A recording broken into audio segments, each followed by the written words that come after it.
மறக்க முடியுமா ஐயா உன்னை மறக்க முடியுமா? கலியுகத்தின் தெய்வம் உன்னை மறக்க முடியுமா? நல்ல காணிமடம் கோயில் கொண்ட உன்னை மறக்க முடியுமா என்ற பாடல் பகவான் யோகிராம் சுரத்குமாருடைய அவதார மகிமையை எடுத்துச் சொல்லும் பாடல். அந்த பாடல் திருவண்ணாமலையிலே பகவான் முன்னிலையில் பாடுகின்ற போது பகவானே கண்ணீர் விட்டு கதறி அழுதார்.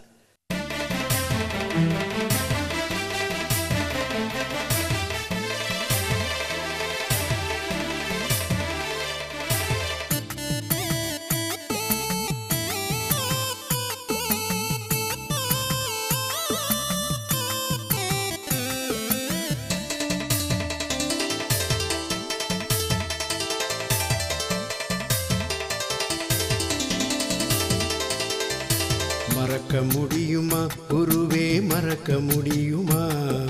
மனசெல்லாம் நிறைஞ்ச உன்னை மறக்க முடியுமா? கலியுகத்தின் தெய்வம் உன்னை மறக்க முடியுமா? நல்ல காணிமடம் கோயில் கொண்ட யோகியே குருவே மறக்க முடியுமா? குருவே மறக்க முடியுமா? மனசெல்லாம் நிறைஞ்ச உன்னை மறக்க முடியுமா?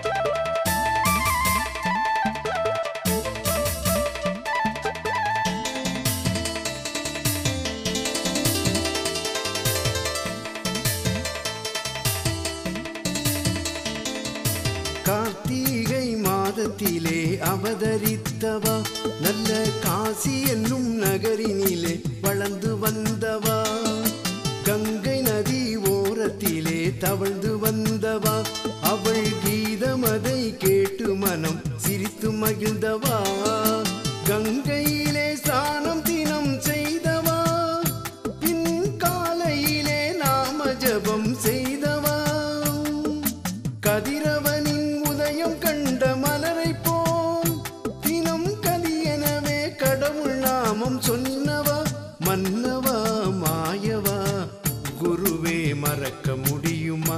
குருவே மறக்க முடியுமா? மனசெல்லாம் நிறைஞ்ச உன் மறக்க முடியுமா?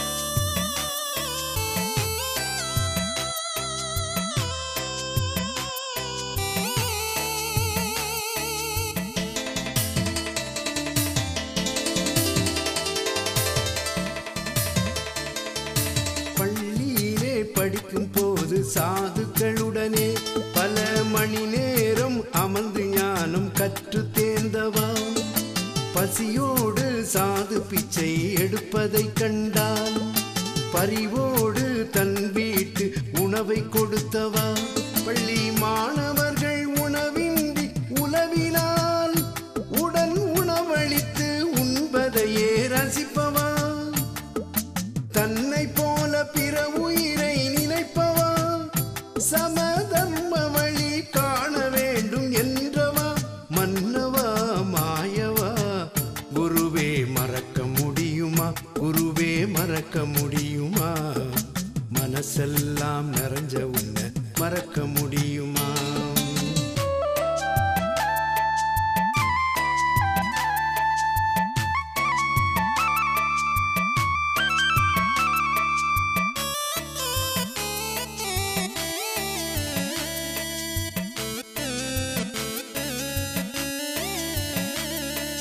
தாயாரின் அரவணைப்பில் வளர்ந்து வந்தவா, தாய் தந்தை சொல்லும் வேலைகளை செய்து வந்தவா, தண்ணீரை எடுத்து வர தாய் அனுப்பினாள், உடன் தனியாக வெண்ணிலவின் ஒளியில் சென்றவா, தனியாக பறவை கிணற்றில் இருந்ததே, அதன் அழகை கண்டு அதனை பிடிக்க எண்ணியே, சிறு கயிறு கொண்டு அதனை ஓட்ட எண்ணினாய், அந்த கயிறு அதன் உயிரை ஓட்டி விட்டதே, மாய்ந்ததே வீழ்ந்ததே, குருவே மறக்க முடியுமா?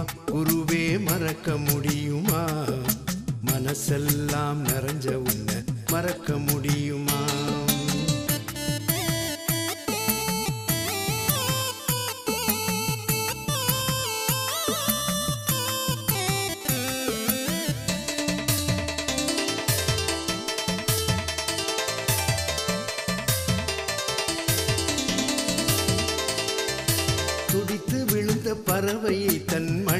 கிடத்தினாய்.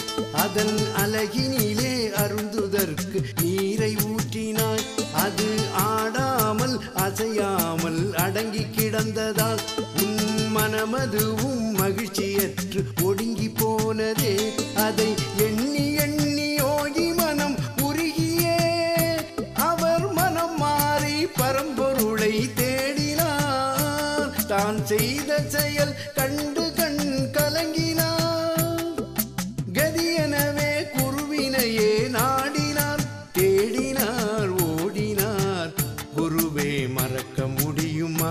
குருவே மறக்க முடியுமா? மனசெல்லாம் நிறைஞ்ச உன்னை மறக்க முடியுமா?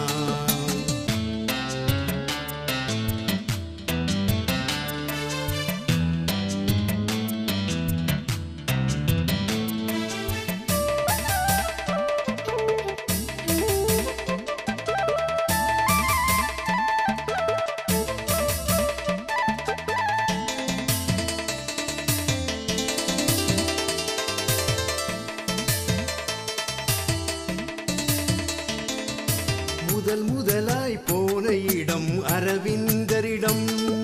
இரண்டாவது சென்ற இடம் ரமண ரிஷியிடம்.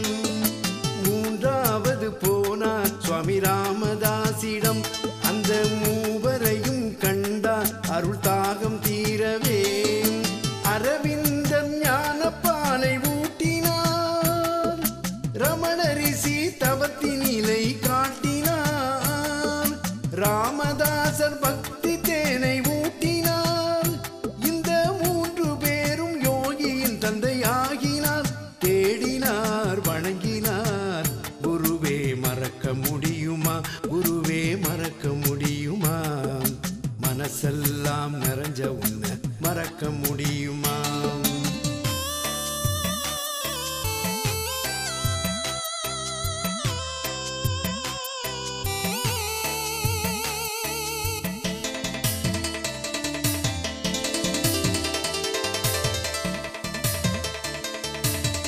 மாதம் யோகி ராமதாசிடம் இருந்தார்.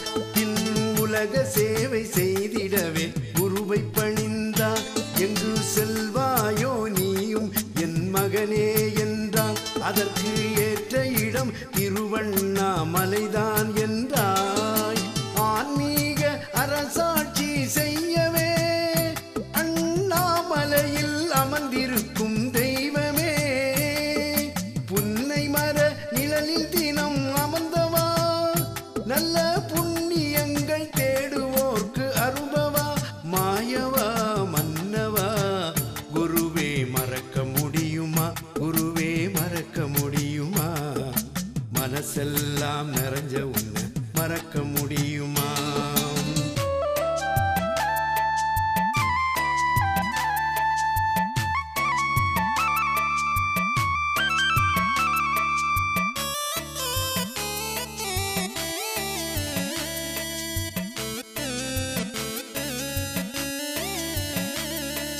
கடலோரம் கோயில் கொள்ள காணிமடம் வந்தாய். இது கற்சிலைய சிவனாக காட்சியும் தந்தாய். கண்கண்ட தெய்வம் என பக்தர் கூடினார். நீ கருணை மழை பொழிந்து மக்கள் கவலை போக்கினார். இதை வாழும் நாளில் எம் மனசு மறக்குமா? என் மாயவனே மாதவனே கண்ணனே, காணிமடம் நோக்கி எழுந்து வருகவே. இந்த உலகையெல்லாம் ஓர் கூடைக்குள்ளாளவே. மன்னனே கண்ணனே, குருவே மறக்க முடியுமா? உன்னை மறக்க முடியுமா? மனசெல்லாம் நிறைஞ்ச உன்னை மறக்க முடியுமா? கலியுகத்தின் தெய்வம் உன்னை மறக்க முடியுமா? காணிமடம் கோயில் கொண்ட யோகியே, குருவே மறக்க முடியுமா? உன்னை மறக்க முடியுமா? மனசெல்லாம் நிறைஞ்ச உன்னை மறக்க முடியுமா? மறக்க முடியுமா? மறக்க முடியுமா? மறக்க